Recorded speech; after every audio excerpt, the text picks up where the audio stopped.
지금까지 믿음으로 예수님 앞에 나온 사람들은 하나같이 다 구원을 얻었어요. 바로 앞장 17장에서 우리는 10명의 나병 환자들을 만났지 않습니까? 그들은 멀리서 외치고도 깨끗하게 고침을 받았습니다. 오늘 18장 마지막에도 보면 눈이 안 보이는 사람이 있었는데 그도 예수님께 크게 소리 지른 다음에 다시 눈을 보게 됨을 받게 됩니다. 예수님 앞에 믿음을 가지고 나온 사람들은 저마다 고침받고 기뻐하며 무슨 엔딩이라고 할 수 있을까요? 해피 엔딩. 그런데 오늘 본문에서는 거의 유일하게 새드 엔딩으로 끝나는 한 사람을 우리에게 소개해주고 있어요. 23절에 보니까 이 말씀을 듣고 심히 근심하더라, 심히 슬퍼하더라.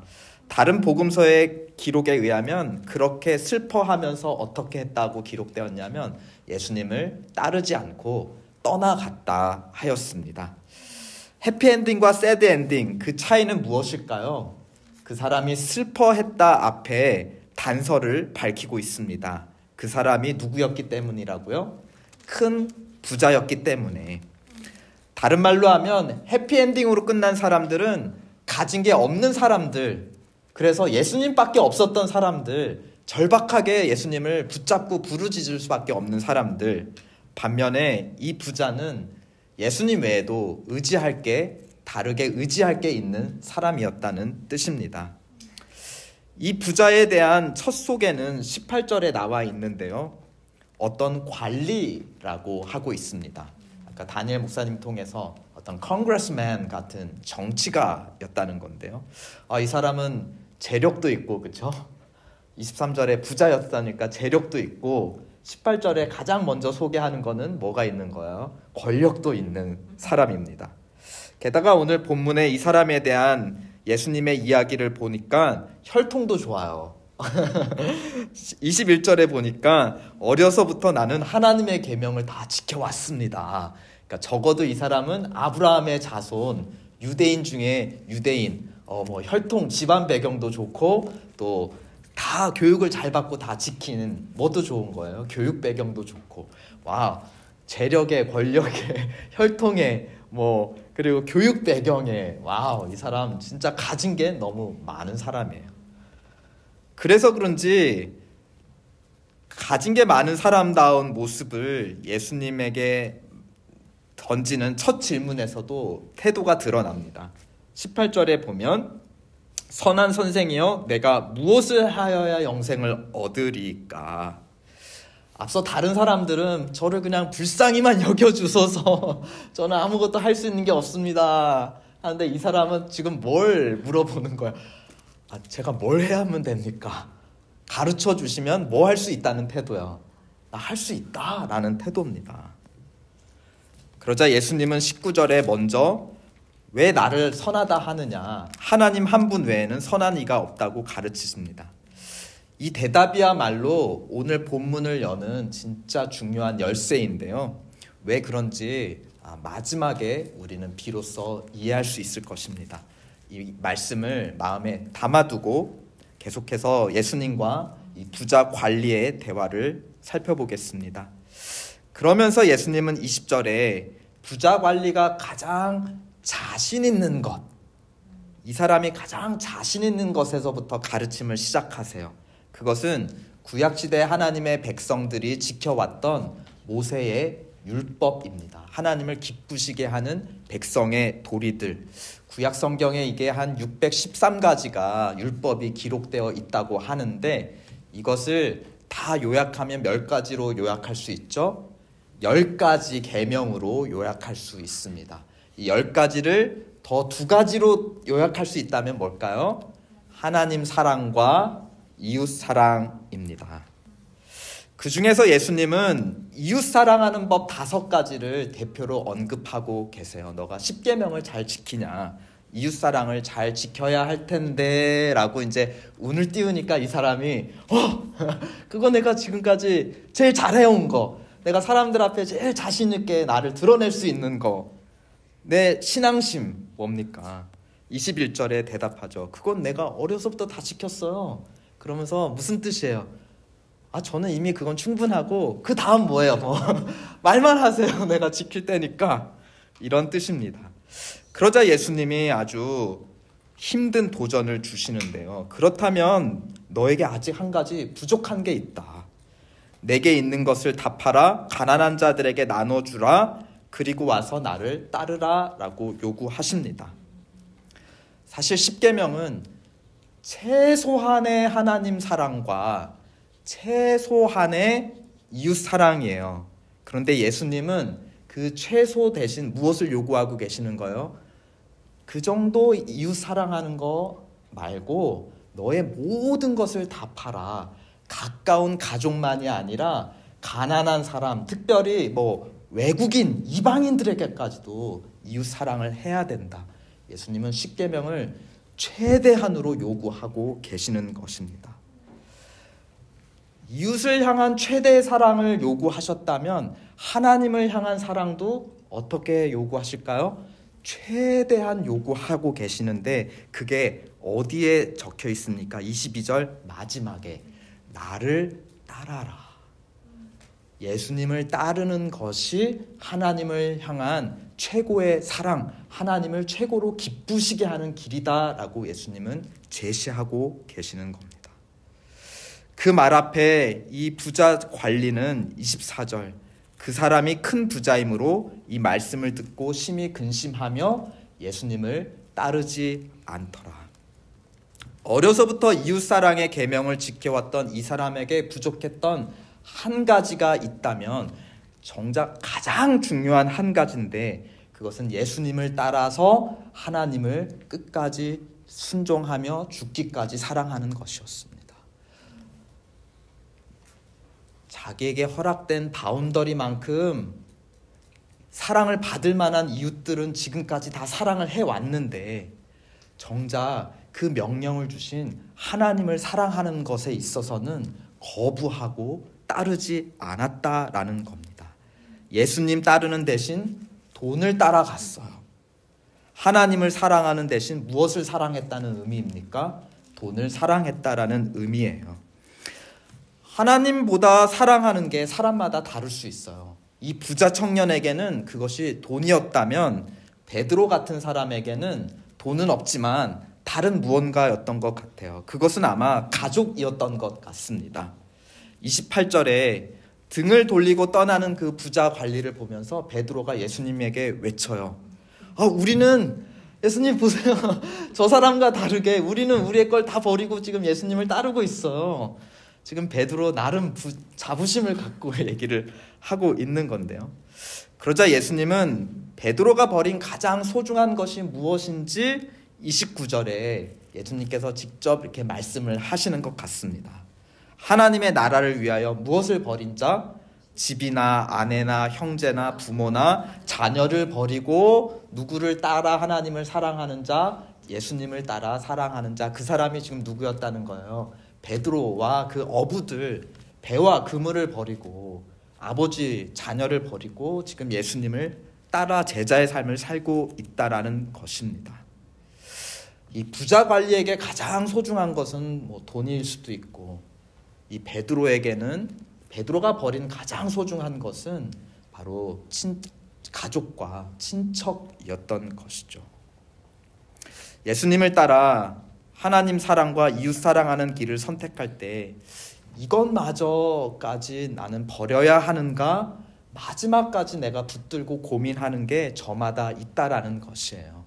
여러분에게는 그것이 무엇이냐라고 오늘 본문은 질문을 던지고 있습니다. 예수님 대신 결국 돈을 선택한 이 부자 관리에게 아직까지 부족한 게 있었다면 그것은 다름 아니라 모든 하나님의 계명의 시작, 바로 10계명 중에 몇 계명이죠? 제1계명, 출애굽기 23장 3절에 너는 나 외에 다른 신들을 내게 있게 하지 말라. 너는 나 외에 다른 신을 섬기지 마라. 다른 주인을 삼지 마라. 돈이든 가족이든 그 무엇이든 너의 주인이 될 수 없다라는 것입니다.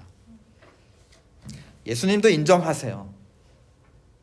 돈이 얼마나 우리를 강하게 붙잡고 있는지, 가족이 얼마나 우리를 강하게 붙잡고 있는지, 그래서 우리의 옛 주인을 떠나 새 주인 대신 하나님만을 사랑하고 섬기는 것이 얼마나 어려운지 예수님도 인정하세요. 절대 쉽다고 말씀하지 않으세요. 24절, 25절 한번 다 함께 읽어보실까요? 얼마나 어려운지. 시작. 예수께서 그를 보시고 이르시되 재물이 있는 자는 하나님의 나라에 들어가기가 얼마나 어려운지 낙타가 바늘귀로 들어가는 것이 부자가 하나님의 나라에 들어가는 것보다 쉬우니라 하시니. 이 지역은 이제 근동 예루살렘, 그 근동 팔레스티나 지역입니다. 이 사람들 이쪽 문화에서 가장 큰 생물은 아마 낙타였던 것 같아요. 그래서 가장 큰 생물이 매우 작은 그 바늘구멍 들어가는 거가 어려운데, 부자가 낙타처럼 낙타의 혹처럼 어떻게 해요? 많은 걸 짊어진 이 부자가 이 좁은 천국문에 들어가는 것은 더 어렵다라고 말씀을 하고 계십니다.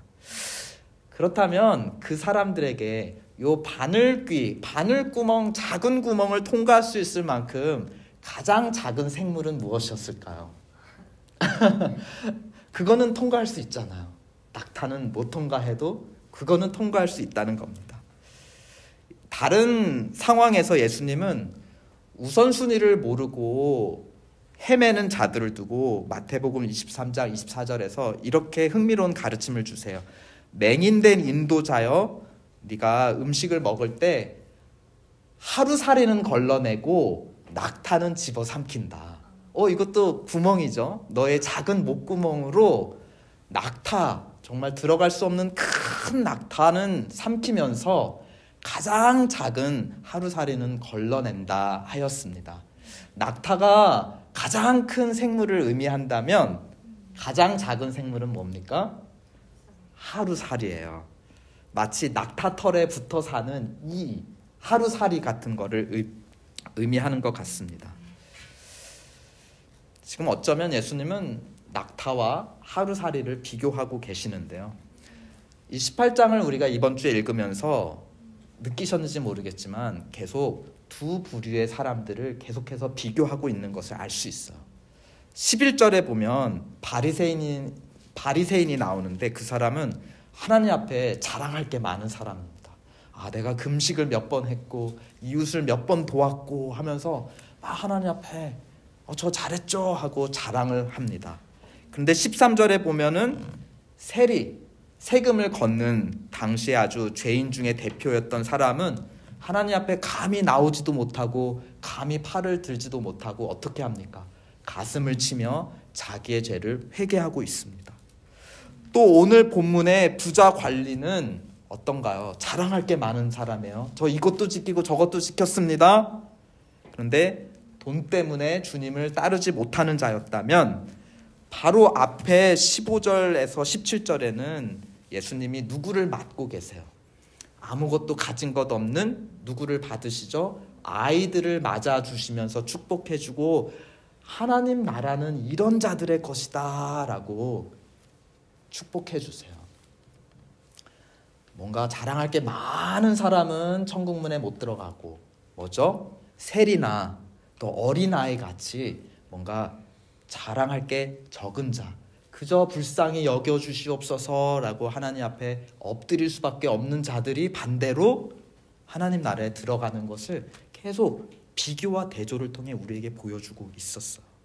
한 부류는 어떤 사람들이에요? 낙타같이 뭔가 있는 사람들, 큰 사람들이에요. 큰 혹을 갖고 있는, 그거를 이렇게 막 부풀리는 사람들입니다. 다른 부류는 어떤 사람들이죠? 하루살이같이 한없이 작고 사라지는 한없이 가벼운 사람들이에요. 하나님밖에 붙들 사람이 없는 사람들이죠. 낙타 같은 사람들이 좁은 바늘귀, 좁은 하나님 나라를 들어가려면 단 한 가지 방법밖에 없다는 거예요. 어떻게 해야 들어갈 수 있죠? 변해야 들어갈 수 있습니다.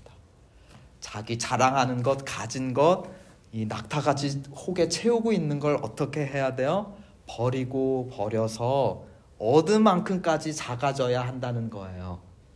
하루살이만큼 한없이 작아지면 그때서는 비로소 바늘기로 들어갈 수 있고 천국문으로 들어갈 수 있다라는 겁니다. 가장 커지고 싶어하는 우리에게 가장 작아져야 한다. 가장 많이 갖고 싶어하는 우리의 본성인데 모두에게 베풀어야 한다. 가까운 가족만이 아니라 가난하고 모르는 사람에게, 심지어 이방인에게까지 자꾸 버리면서 어떻게 해야 된다는 거예요? 작아져야 한다.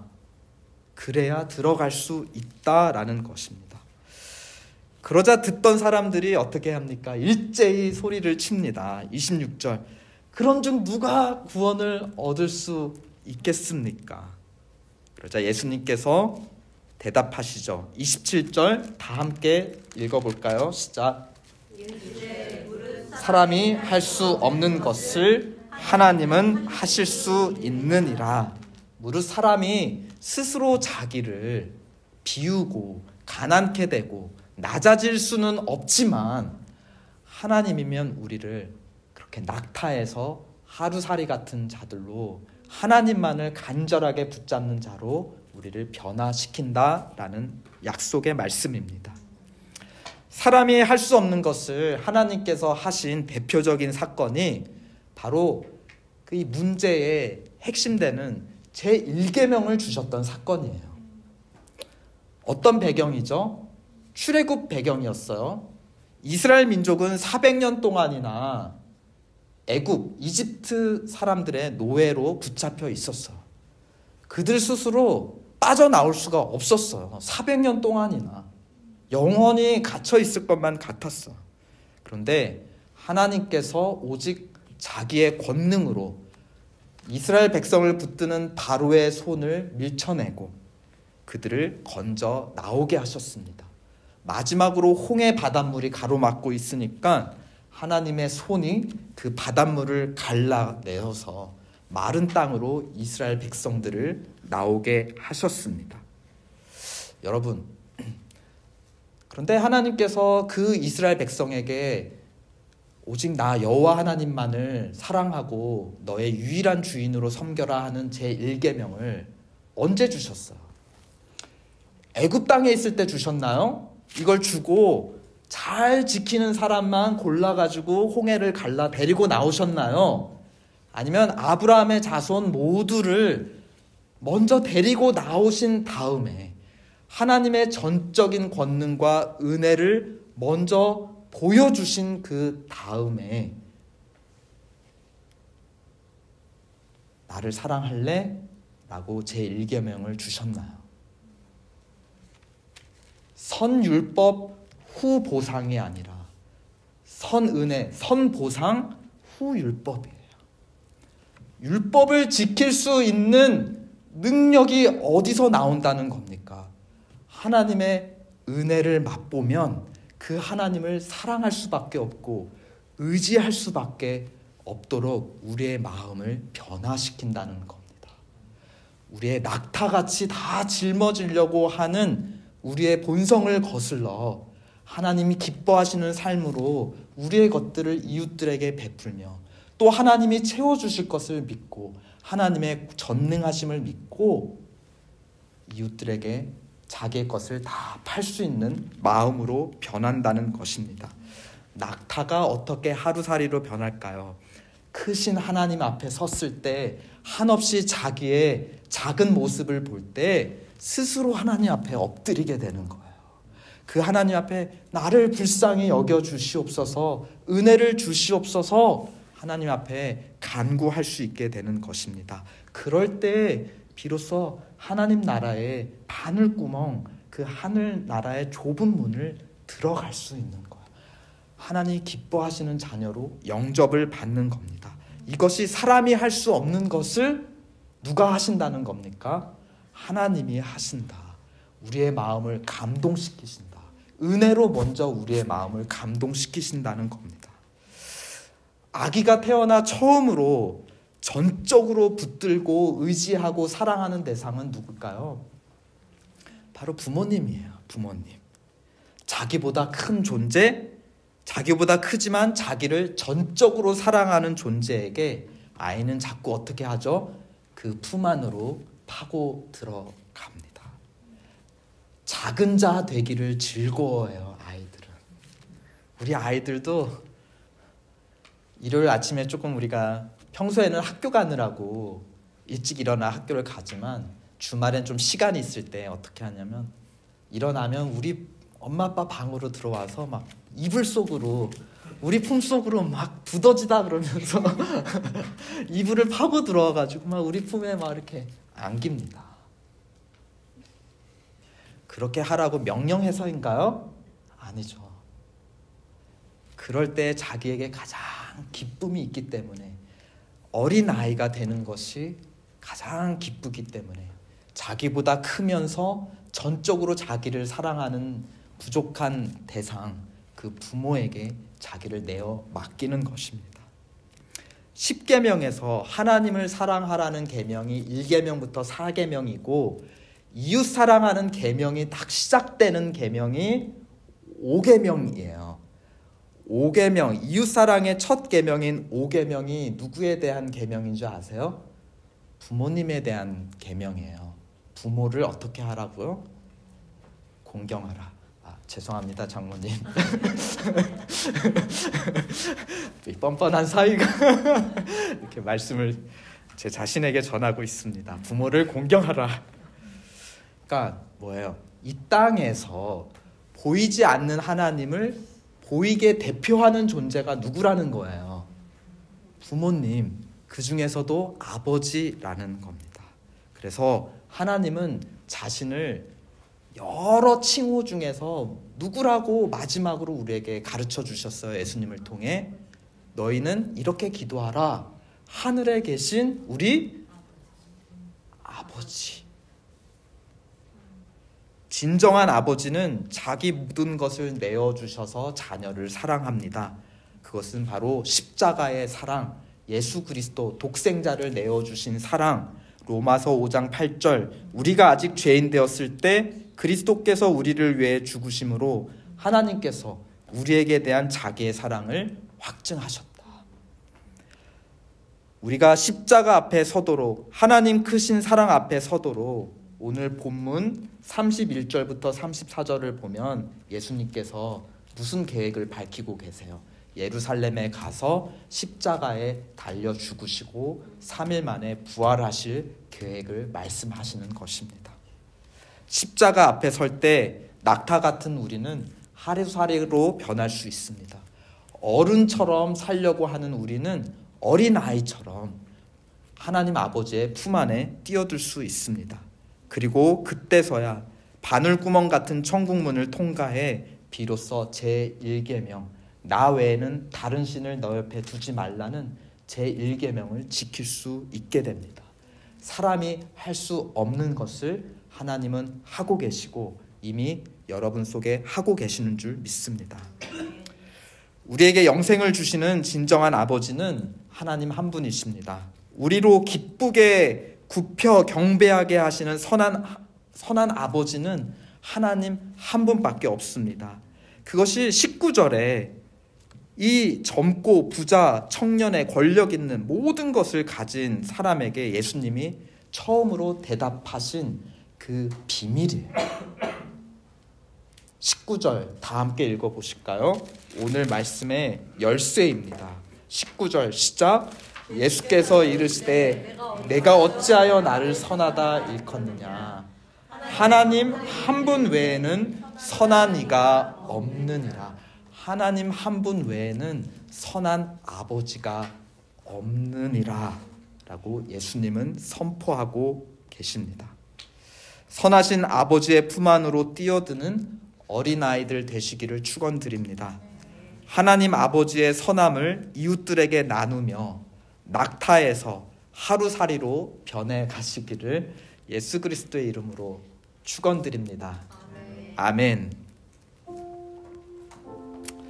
아까 그 그림에 낙타가 있는데요. 하루살이는 어디에 있을까요? 찾아보세요. 너무 작아서 안 보입니다. 그 정도로 작은 자가 되어야, 작은 아이가 되어야 하나님 나라 들어갈 수 있습니다. 아멘. 우리 아바 아버지 불러요. 오직 선하신 우리의 아버지는 하나님 한 분이십니다. 예수 그리스도를 통해, 십자가와 부활을 통해 자신의 참 모습을 드러내신 분, 그 아버지께 안기도록 합시다.